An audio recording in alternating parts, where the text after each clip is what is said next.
सूबे में सहकारिता को लेकर अब सरकार एक्शन मोड पर है। सीएम भूपेश बघेल ने पाटन विधानसभा क्षेत्र के सेलूद गांव में सहकारिता सम्मेलन में शिरकत की, जहां संभाग के 131 समितियों के 5000 से ज्यादा किसान मौजूद रहे। उन्होंने किसानों को सरकार की उपलब्धियां गिनाई। सीएम भूपेश बघेल ने कहा कि हमने सरकार में आते ही इन कानूनों को सरल करने के लिए कहा, ताकि आम जनता को भी यह आसानी से समझ में आए और उनके लिए सहकारिता से लाभ उठाना आसान हो सके। इसके साथ ही हमने धान खरीदी केंद्रों की संख्या को भी बढ़ाया है, ताकि जनता को किसी भी तरह की असुविधा न हो। पहले 2000 धान खरीदी केंद्र थे, अब इनकी संख्या बढ़कर 2300 हो गई है। इसके साथ ही पहले किसानों को तहसील केंद्र तक आने में काफी दूरी तय करना पड़ता था। हमने नए तहसील बनाए और अब 222 तहसीलों के माध्यम किसानों को आसानी हो गई है। मुख्यमंत्री ने इस मौके पर धान खरीदी और सहकारिता आंदोलन की चर्चा की। उन्होंने कहा, छत्तीसगढ़ पहला ऐसा राज्य है जिसमें सहकारिता के महत्व को समझा। यहाँ सोसाइटी के माध्यम से धान खरीदी केंद्र आरंभ हुई, जिसके लिए वासुदेव चंद्राकर जैसे पुरखों का बहुत बड़ा योगदान है। मुख्यमंत्री ने कहा, न केवल हमने किसानों के लिए कर्ज माफी की, अपितु सिंचाई की कर भी माफ किया है। इसके साथ ही स्व सहायता समूह का कर्ज माफ किया। भूमिहीन किसानों के लिए योजना लाई। नरवा गुरुआ घुरुआ बाड़ी के माध्यम से हम तेजी से ग्रामीण विकास को बढ़ावा देने की दिशा में आगे कार्य कर रहे हैं। प्रदेश में गोबर से बिजली बनाने के संबंध में भी विचार हो रहा है। इसके अलावा गौठान के गोबर की बिजली से गांव की स्ट्रीट लाइट, हालर मिल आदि इसी बिजली से चलेगी। उन्होंने कहा कि गौठान आज ग्रामीण आजीविका के केंद्र के रूप में विकसित हो रहे हैं, जिससे स्थानीय महिलाओं को रोजगार की नई संभावनाएं विकसित हो रही है। मुख्यमंत्री ने इस मौके पर 96 लाख रुपए की लागत से बेमेतरा मुख्यालय में नई सहकारी बैंक शाखा भवन के निर्माण की घोषणा की। सहकारिता सम्मेलन में कृषि विभाग द्वारा सरकारी योजनाओं के संबंधित स्टॉल भी लगाए गए थे। कार्यक्रम में देवर बीजा बैंक शाखा में 40 लाख की लागत से बने एटीएम का शुभारंभ भी किया गया। वहीं 15 लाख रुपए की लागत से बने तरौद खाद गोदाम का भी भूमि पूजन मुख्यमंत्री भूपेश बघेल के द्वारा किया गया। आंधा के शहीद परिवार के परिजनों को 20 लाख रुपए का चेक प्रदान किया गया। मुख्यमंत्री ने कहा, नए जिले अपने स्वरूप में जनवरी तक आ जाएंगे।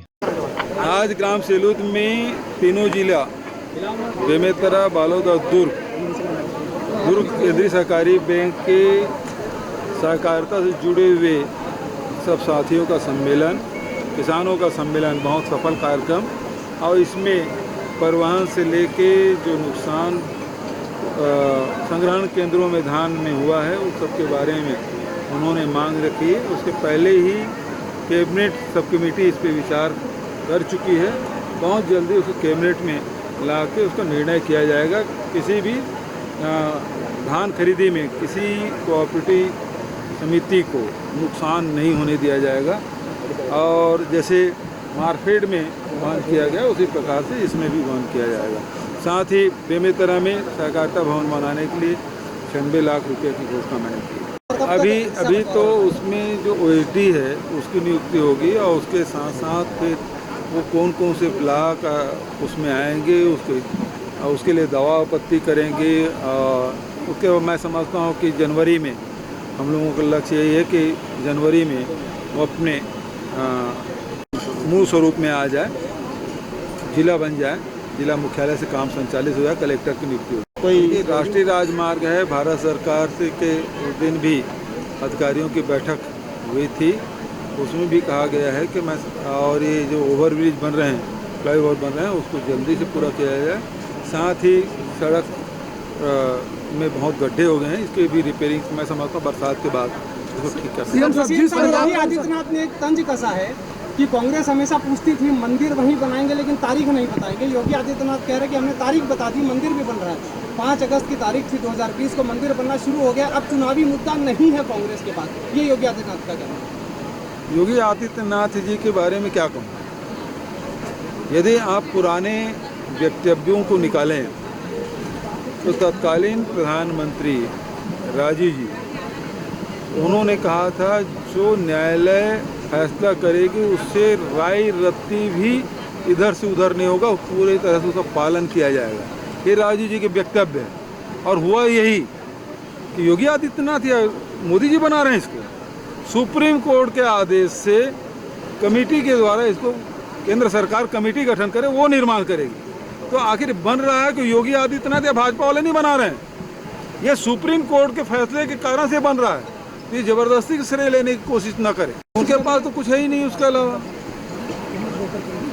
छत्तीसगढ़ में भारतीय जनता पार्टी 15 साल सरकार रही, लेकिन वो राम वनगमन पथ तो हम ही लोग बना रहे हैं ना। हमारे पर्यटन मंत्री यहाँ खड़े हुए हैं, वो पूरा रोड मैप बनाए हैं, कहाँ पे क्या क्या बनेगा। तो इस साल 9 जगहों को हम लोग चिन्हित किए और उसका निर्माण हम लोग कर रहे हैं। भारतीय जनता पार्टी तो केवल वोट की राजनीति करती है। मैं श्रीकांत दास, उप संपादक, कैमरामैन अमित के साथ BKD न्यूज़।